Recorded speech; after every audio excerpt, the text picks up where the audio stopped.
નમસ્કાર મિત્રો, ફરી એક વખત સ્વાગત છે આપ સૌનું ઓનલાઈન એજ્યુકેશનની અંદર. દોસ્તો, આપણામાં જે રહેલો અહંકાર હોય છે એ આપણને હંમેશા પતનના માર્ગે દોરી જાય છે. અહંકાર એટલે વહાણના તળિયામાં પડેલો કાણો. એ નાનું હોય કે મોટું હોય, એ અંતે વહાણને ડુબાડે છે. દોસ્તો, અહંકાર એ વહાણમાં પડેલા કાણા સમાન છે. જેમ મધદરિયે વહાણ જતો હોય અને એ વહાણની અંદર ક્યાંક હોલ પડે, કાણો પડી જાય તો એમાં પાણી ભરાઈ જાય અને વહાણ અંતે ડૂબી જાય છે. એમ અહંકારને કારણે મનુષ્ય હંમેશા પતનના માર્ગે જાય છે. ક્યારેય કોઈ પણ બાબતને લઈને કોઈ પણ વ્યક્તિએ અહંકાર કરવો જોઈએ નહીં. અહંકારથી દૂર રહેવું જોઈએ, અહંકારનો નાશ કરવો જોઈએ.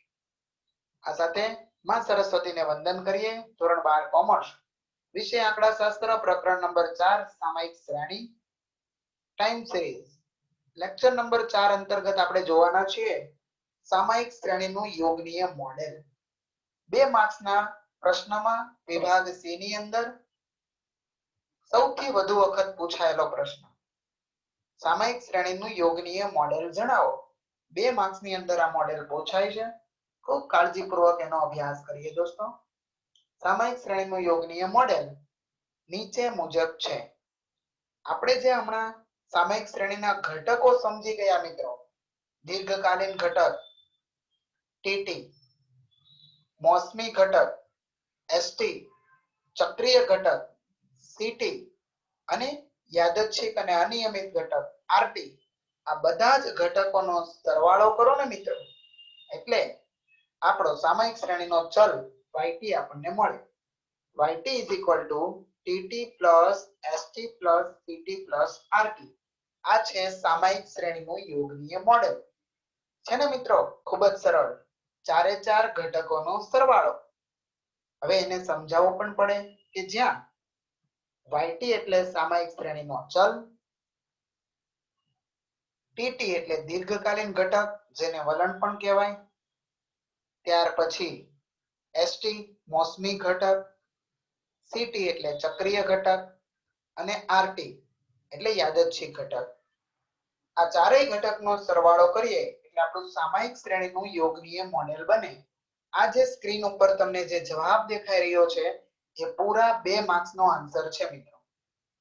પૂછાય છે પરીક્ષામાં કે સામાયિક શ્રેણીનું યોગનીય મોડેલ સમજાવો કે જણાવો, તો માત્ર તમારે આ મોડેલ લખવાનું છે. yt બરાબર કેપિટલ T એટલે કે tt plus st plus ct plus rt.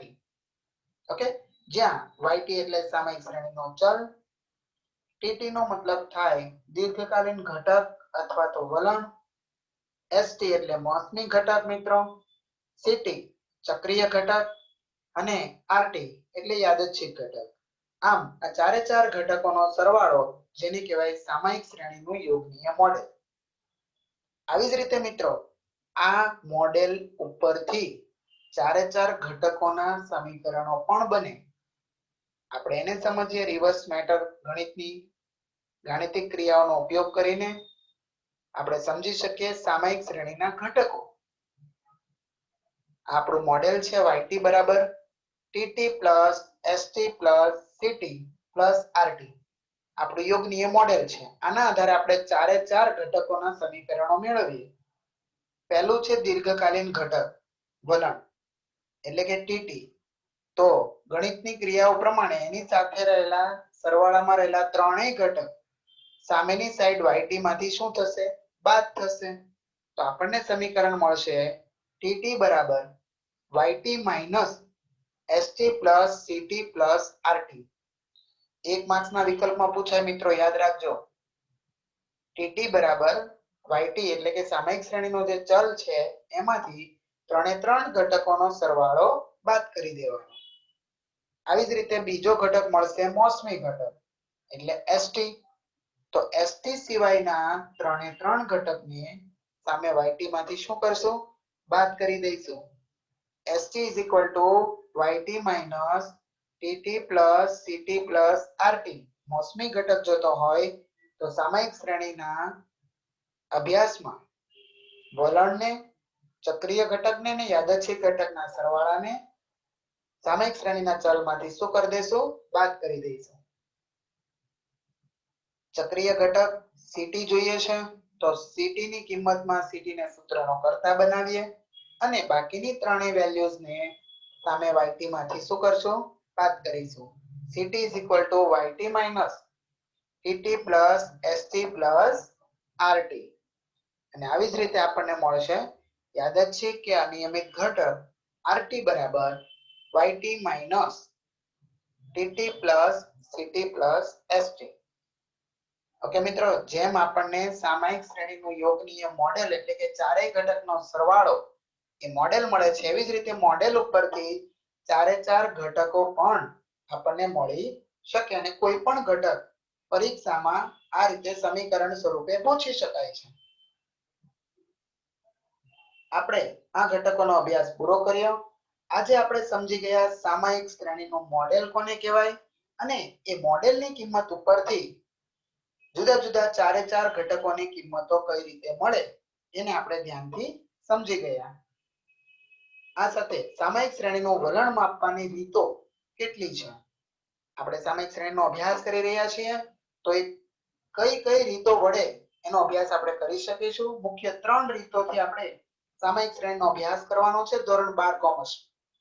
પહેલી આલેખની રીત, બીજી ન્યૂનતમ વર્ગોની રીત અને ત્રીજી ચલિત સરેરાશની રીત.